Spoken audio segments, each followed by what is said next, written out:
हाय दोस्तों, मैं जितेंद्र कुमार आप लोग का अपना यूट्यूब चैनल माँ अर्जुन में आप सभी का स्वागत है। मैं बिहार बोर्ड में तबाही से तबाही मचाने वाली सीरीज लेकर आया हूँ, जो कहीं ना कहीं बिहार बोर्ड के पेपर के खोपड़ी में छेद करने वाली होगी। पूरे मतलब हल्का मचाने वाली, इसमें कहीं से दो राय नहीं है। ठीक है, इसमें पहला ही क्वेश्चन देखेंगे। क्वेश्चन नंबर पहला होगा, नरेगा कार्यक्रम के नाम के साथ किस व्यक्ति का नाम जोड़ा गया है? तो ऑप्शन डी हो जाएगा महात्मा गांधी।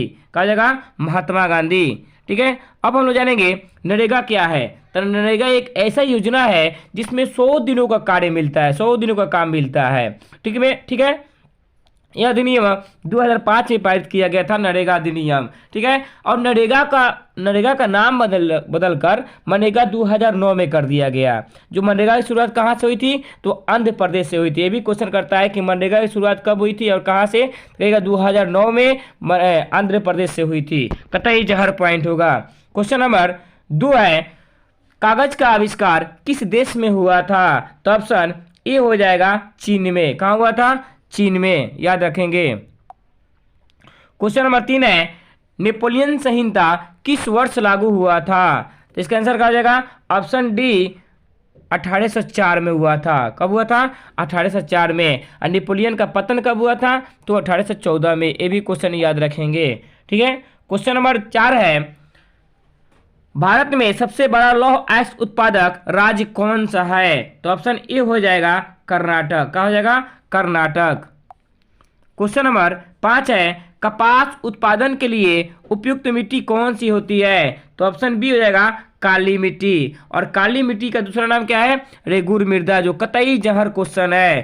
ठीक है, इसका यह कहाँ पाया जाता है? तो गुजरात में। ठीक है, ये भी बात याद रखेंगे। इसका सबसे अधिक विस्तार किस राज्य में है? तो गुजरात में है। कतई जहर पॉइंट होगा। क्वेश्चन नंबर 6 देखेंगे, बक्साइट का उपयोग किस उद्योग में होता है? तो ऑप्शन डी हो जाएगा एल्युमिनियम में। कहाँ होता है? एल्युमिनियम में होता है। क्वेश्चन नंबर 7 है, क्षेत्रवाद की भावना का दुष्परिणाम है? तो ऑप्शन सी हो जाएगा अलगावाद। क्या हो जाएगा? ऑप्शन डी सी अलगावाद। क्वेश्चन नंबर 8 है, श्रीलंका के बहुसंख्यक समुदाय की भाषा है? तो ऑप्शन सी हो जाएगा सिहली। किसकी भाषा है? तो सिहली की भाषा है। क्वेश्चन नंबर 9 है, एक अर्थव्यवस्था के किस क्षेत्र को सेवा क्षेत्र भी कहा जाता है? तो ऑप्शन क्या आ जाएगा? द्वितीय क्षेत्र को औद्योगिक क्षेत्र कहा जाता है और तृतीय क्षेत्र को हम लोग सेवा क्षेत्र कहते हैं। किस क्षेत्र को? तृतीय क्षेत्र को सेवा क्षेत्र कहा जाता है। प्राथमिक क्षेत्र को कृषि क्षेत्र कहा जाता है, द्वितीय क्षेत्र को औद्योगिक क्षेत्र कहा जाता है और तृतीय क्षेत्र को सेवा क्षेत्र कहा जाता है। कतई जहर पॉइंट होगा। क्वेश्चन नंबर 10 है, विश्व व्यापार संगठन की स्थापना कब हुई थी? 1 जनवरी 1995 में इसकी स्थापना की जाती है और विश्व व्यापार का मुख्यालय जेनेवा में है, जिसको इंग्लिश में WTO कहा जाता है। इसका विस्तृत रूप विश्व व्यापार संगठन होता है और इसका full form world trade organization होता है। कतई जहर पॉइंट होगा। ठीक है, क्वेश्चन नंबर 11 है, सबसे पहली भूमिगत रेल कब बनी थी? तो ऑप्शन ए हो जाएगा 1863। कब बनी थी? 1863। और 1863 में सर्वप्रथम पूरे विश्व में सर्वप्रथम लंदन में रेल चली थी 1863 में। कब? भूमिगत, जो भूमि के अंदर अंदर रेल चलती है। और कलकत्ता में कब चली थी? तो 1984 में। 24 अक्टूबर 1984 में भारत में पहला भूमिगत रेल कोलकाता में चली थी। याद रखेंगे, ये भी कतई जहर पॉइंट होगा। क्वेश्चन नंबर 12 है, गिरमिटिया मजदूर किसे कहते हैं? तो ऑप्शन ए हो जाएगा अनुबंधित मजदूर को हम लोग गिरमिटिया मजदूर कहते हैं। ठीक है, गिरमिटिया मजदूर का होता है कि बिहार के पश्चिमी क्षेत्र से ले जाकर विदेशों में से कार्य कराया जाता था और उनके साथ गलत व्यवहार की जाती थी और उसको घर जाने के लिए मजदूरी भी नहीं दिया जाता ताकि ये घर जाकर अपने जीवन को यापन कर सके। उनके साथ मजबूरी में उनसे साइन करवा कर जबरदस्ती ले जाकर उन पर कार्य कराया जाता। वह कार्य होता था गन्ना का खेती करना। ठीक है, क्वेश्चन नंबर 13 है, मुद्रण तकनीक का विकास सर्वप्रथम कहाँ हुआ था? तो ऑप्शन बी हो जाएगा चाइना में। कहाँ हुआ था? चाइना में। यानी मुद्रा का आविष्कार सर्वप्रथम कहाँ हुआ था? चाइना में। क्वेश्चन नंबर 14 है, अल हिलाल संपादन डैश ने किया था? तो ऑप्शन क्या हो जाएगा? ऑप्शन ए मौलाना आजाद ने, मौलाना अबुल कलाम आजाद ने, अब्दुल्ला अब्बुल। महात्मा गांधी द्वारा यंग इंडिया, याद रखेंगे। क्वेश्चन नंबर 15 देखेंगे। रूसी क्रांति के समय वहां के शासक डैश था, तो जार निकोल्स द्वितीय था। कौन था? जार निकोल्स द्वितीय, जो कतई जहर व्यक्ति था। इसकी पत्नी कौन थी? जरीना। और इसी के शासनकाल में रूसी क्रांति भी हुआ था। कब हुआ था? नवंबर 1917 में रूसी क्रांति हुआ था, जिसे अक्टूबर को क्रांति या बोल्शेविक क्रांति भी कहा जाता है। इसका नेतृत्व किसने किया था? लेनिन ने किया था। क्वेश्चन नंबर 16 है, सन 1870 में फ्रांस और प्रशा के बीच युद्ध कहां हुआ था? तो ऑप्शन क्या हो जाएगा? सेडान का युद्ध हुआ था। कौन सा युद्ध हुआ था? सेडान का, जिसमें फ्रांसीसियों को बुरी तरह से पराजित हुआ था। बड़ी थुरा था लोग फ्रांस के लोगों को। कौन? प्रशा ने बड़ी मार मारा था ससुरा को। ठीक है, ये बहुत हरामी था फ्रांस। कहीं ना कहीं फ्रांस जो था कि पूरे यूरोप में छींकता था, तो फ्रांस छींक देता था, पूरे यूरोप में सर्दी खांसी हो जाती थी। यह कथन मेटरनिखवा का था। ठीक है, क्वेश्चन नंबर 17 है, वार एंड पीस किसकी रचना है? तो लियो टॉल्स्टॉय। ऑप्शन बी हो जाएगा। ठीक है, कहीं कहीं पूरा नाम होता है लियो टॉल्स्टॉय। क्वेश्चन नंबर 18 है, वियतनाम में टोकिन फ्री स्कूल की स्थापना कब हुई थी? तो ऑप्शन ए 1907 में हुई थी। कब हुई थी? 1907 में। और 1907 में ही सूरत अधिवेशन हुआ था, जिसमें नरम दल गरम दल का बंटवारा हो गया था। याद रखेंगे। और 1907 में ही Tata iron and steel company की स्थापना जमशेदपुर में हुआ था। ठीक है, कहीं ना कहीं तबाही मचाने वाली पॉइंट होगी। क्वेश्चन नंबर 19 है, रंपा विद्रोह कब हुआ था? तो रंपा विद्रोह 1916 में हुआ था। कब हुआ था? 1916 में। और 1916 में महात्मा गांधी जी के द्वारा साबरमती आश्रम की स्थापना अहमदाबाद में किया गया था। और 1916 में औद्योगिक आयोग की नियुक्ति भी हुई थी। याद रखेंगे, कहीं ना कहीं जहर पॉइंट होगा। इस ऑप्शन बी में दिया है 1917, तो 1917 में महात्मा गांधी जी के द्वारा चंपारण सत्याग्रह की शुरुआत की गई थी। ठीक है, 1917 में। और 1918 में महात्मा गांधी जी के द्वारा मीर मजदूर आंदोलन और खेरा आंदोलन की शुरुआत भी किया गया था। और 1919 में रलट एक्ट पारित हुआ था। जलियांवाला बाग हत्याकांड भी 1919 में ही हुआ था। कहाँ हुआ था? पंजाब के अमृतसर में। और 1919 में ही चीनी क्रांति भी हुई थी। सॉरी, चीनी क्रांति 1911 में हुआ था। 1919 में ही, हाँ 1919 में ही हुआ था। ठीक है, याद रखेंगे। और 1919 में क्या हुआ था? खिलाफत आंदोलन भी 1919 में ही हुआ था। ये बात याद रखेंगे। क्वेश्चन नंबर 20 है, जमशेद जी टाटा ने Tata iron and steel company की स्थापना कब की थी? तो 1907 में की थी। कब की थी? 1907 में। इसी 1907 में वियतनाम में टोकिन फ्री स्कूल की स्थापना भी किया गया था। और इसी 1907 में सूरत अधिवेशन हुआ था। क्वेश्चन नंबर 21 है, मरुस्थलीय मृदा का विस्तार निम्न में से कहाँ है? कतई जहर पॉइंट होगा। तो इसका आंसर क्या हो जाएगा? ऑप्शन बी, राजस्थान में है। कहाँ है? राजस्थान में। क्वेश्चन नंबर 22 है, देश के बांधों को किसने भारत का मंदिर कहा था? पंडित जवाहरलाल नेहरू ने कहा था। किसने कहा था? पंडित जवाहरलाल नेहरू, जो देश के प्रथम प्रधानमंत्री थे। इन्हीं के शासनकाल में प्रथम पंचवर्षीय योजना की शुरुआत हुई थी। याद रखेंगे। और इन्हीं के शासनकाल में योजना आयोग का गठन 15 मार्च 1950 में किया गया था, जिसका नाम बदलकर नीति आयोग 2015 में कर दिया गया। क्वेश्चन नंबर 23 है, इनमें कौन सा ऐसा जीव है जो केवल भारत में ही पाया जाता है? तो ऑप्शन क्या हो जाएगा? क्वेश्चन नंबर 23 है, इनमें से कौन ऐसा जीव है जो केवल भारत में ही पाया जाता है? तो इसका आंसर हो जाएगा ऑप्शन ए, घड़ियाल। क्या हो जाएगा? ऑप्शन ए, घड़ियाल हो जाएगा। ठीक है, क्वेश्चन नंबर 24 है, यूरेनियम का प्रमुख उत्पादक स्थल है। तो ऑप्शन डी हो जाएगा, जादूगोरा। कतई जहर पॉइंट होगा। क्वेश्चन नंबर 25 है, किस फसल को उजला सोना भी कहा जाता है? तो इसका आंसर क्या हो जाएगा?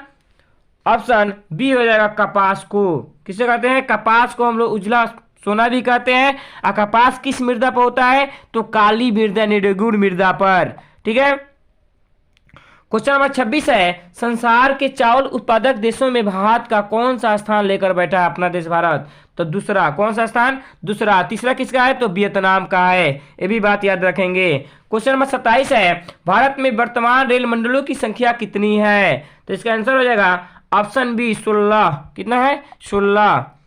क्वेश्चन नंबर 28 है, भारत के किन शहरों में मेट्रो रेल सेवा उपलब्ध है? तो इसका आंसर क्या हो जाएगा? ऑप्शन ए कोलकाता एवं दिल्ली। इसका ट्रिक भी बताए थे, जम्मू के दिल में मंगू चैनबा। ठीक है, तो आप लोग याद रखेंगे इसका ट्रिक भी। उससे आ जाएगा आपका उन्हीं शहरों में मेट्रो रेल चली थी। अब मेट्रो रेल भारत में सर्वप्रथम कब चली थी? 1984 में। 24 अक्टूबर 1984 में कोलकाता में चली थी। अब पूरे विश्व में 1863 में चली थी। 10 जनवरी 1863 में लंदन में। ठीक है, याद रखेंगे। क्वेश्चन नंबर 29 है, भारत का राष्ट्रीय पक्षी क्या है? तो ऑप्शन सी हो जाएगा मयूर, जिसको मोर भी कहते हैं हम। क्वेश्चन नंबर 30 है, सुपानी कृषि किस राज्य में प्रचलित है? तो इसका आंसर हो जाएगा ऑप्शन बी उत्तराखंड। क्या हो जाएगा? Option B Uttarakhand. Question number 31 है, सुनामी प्रभावित क्षेत्रों में मकानों का निर्माण कहाँ करना चाहिए? तो ऑप्शन सी हो जाएगा समुद्र तट से दूर ऊंचाई पर। कहाँ करना चाहिए? समुद्र तट से दूर ऊंचाई पर। क्वेश्चन नंबर 32 है, सूचना के अधिकार संबंधित कानून कब बना? तो 2005 में बना था। कब बना था? 2005 में। कहाँ शुरुआत हुई थी? राजस्थान से। क्वेश्चन नंबर 33 है, निम्नलिखित में से किसे लोकतंत्र का प्राण कहा जाता है? तो राजनीतिक दल को लोकतंत्र का प्राण कहा जाता है। क्वेश्चन नंबर 34 है, निम्नलिखित में कौन राष्ट्रीय दल नहीं है? निम्नलिखित में कौन राष्ट्रीय दल नहीं है? तो ऑप्शन सी हो जाएगा लोक जनशक्ति पार्टी। ये राष्ट्रीय दल नहीं है, जबकि कांग्रेस पार्टी राष्ट्रीय दल है, और बहुजन समाज पार्टी भी राष्ट्रीय दल है, और भारतीय जनता पार्टी भी राष्ट्रीय दल है। जो भारतीय जनता पार्टी की स्थापना कब हुई थी? 1980 में हुई थी, और कांग्रेस पार्टी की स्थापना 28 दिसंबर 1885 में मुंबई में एम ह्यू के द्वारा किया गया था, जिसकी अध्यक्षता WC बनर्जी किए थे। उसमें 72 प्रतिनिधि भाग लिए थे। क्वेश्चन नंबर 35 है, भारत में किस तरह लोकतंत्र की व्यवस्था की गई है? तो ऑप्शन क्या आ जाएगा? बी अप्रत्यक्ष। किस तरह? अप्रत्यक्ष। क्वेश्चन नंबर 36 है, गठबंधन सरकार की पकड़ प्रशासन पर होती है?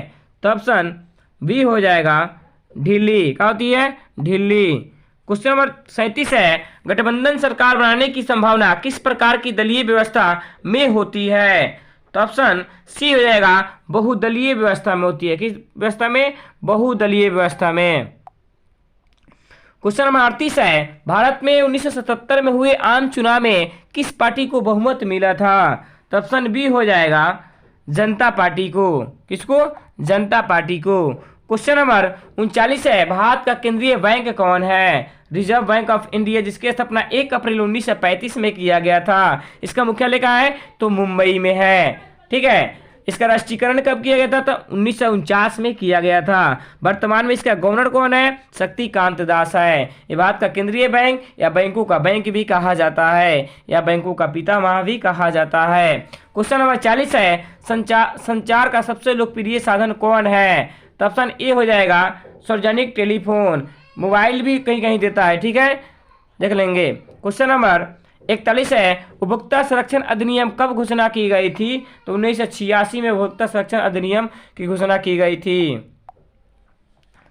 क्वेश्चन नंबर 42 है, आधुनिक युग की प्रगति का श्रेय मुद्रा को ही दिया गया कथन किसकी है? तो ऑप्शन ए हो जाएगा मार्शल का। किसका है? मार्शल का। क्वेश्चन नंबर 43 है, एटीएम के द्वारा पैसे निकालने एवं जमा किए जा सकते हैं कई घंटे? तो ऑप्शन क्या हो जाएगा?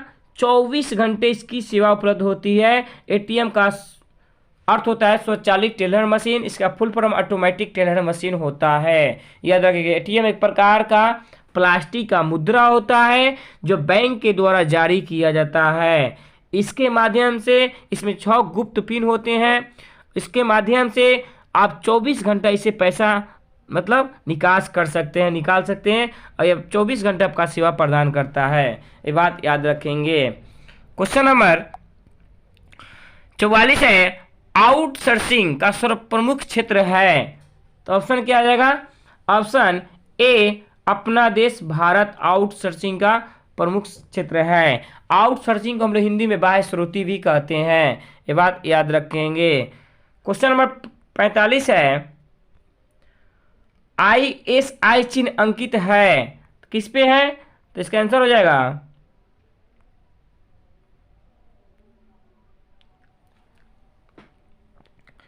ए 1500 उत्पादों पर है। कितना है? 1500 उत्पादों पर। क्वेश्चन नंबर 46 है, अंतर्राष्ट्रीय व्यापार संबंधित नियमों को निर्धारित करने वाली संस्था कौन है? तो ऑप्शन क्या आ जाएगा? ऑप्शन डी इनमें से कोई नहीं है, इनमें से कोई नहीं है। क्वेश्चन नंबर 47 है, 6 दिसंबर 2004 को विश्व के किस हिस्से में भयंकर सुनामी आया था? तो ऑप्शन डी हो जाएगा बंगाल की खाड़ी में। कहाँ आया था? बंगाल की खाड़ी में। बंगाल की खाड़ी ये कहाँ है? तो पश्चिम बंगाल में है। आज के लिए लास्ट क्वेश्चन देखेंगे, निम्नलिखित में से किस नदी को बिहार का शुक्ल नदी कहा जाता है? ये कतई जहर क्वेश्चन है। ऑप्शन डी सी हो जाएगा, कहा जाएगा कोसी। बिहार का शुक्ल नदी कोसी को कहा जाता है। ये जब आती है कोसी तो बहुत दुख पहुंचाती है। ये कहीं ना कहीं यह क्वेश्चन आपको कम समय में सिकंदर बनाने का श्रेय देगा। जो 2 घंटा 40 मिनट की एग्जाम होने वाली है बिहार बोर्ड में, उसमें पूरा पेपर में आग लगाने वाली ये क्वेश्चन होगी। आप लोग इसे जरूर देखें, कहीं ना कहीं आपको जीवन का धन्य बनाने का श्रेय इस सीरीज को दी जाएगी। इसका नाम है 7 फेरों वाली सीरीज। ठीक है, आप लोग इस वीडियो को देखें और ज़्यादा से ज़्यादा शेयर करें और लाइक करें। धन्यवाद। जय हिंद, जय भारत।